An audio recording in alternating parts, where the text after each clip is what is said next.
Our IFA schedule in Berlin was pretty nuts when Motorola had its launch event for the Moto 360 in Chicago, so we asked Adam Doud to pick up the 360 for us, and then Joe Levi unboxed it and set it up. Now that we've had it in the Boston office for a day or two, we've finally got some initial thoughts here, some of which we discussed on today's podcast. I'm Michael Fisher with Pocketnow, and I'm here to share the rest of them with you in a short first look.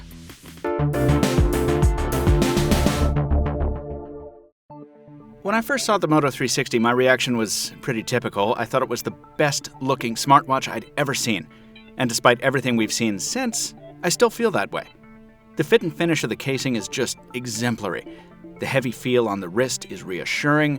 The gray leather watch band looks and feels great. And despite the so-called flat tire effect of the equipment bay at the bottom, the round display is quite an eye-catcher. Even the wireless charging cradle is fun in its own way, with a desktop clock mode that I really like. Unfortunately, I've been using that charger more often than I'd like. Yesterday, with ambiance mode on to keep the watch face visible at all times, the Moto 360 only made it to 11 hours of use before expiring. It's doing better today with ambience mode off, down by only 20% or so after 4 hours, but it's certainly no marathon runner when it comes to endurance. Also, Android Wear still has its hiccups and rough spots. See our full Android Wear review for details on that. And I get the early sense that the 360 is a little more hesitant than some of its contemporaries as far as responsiveness goes.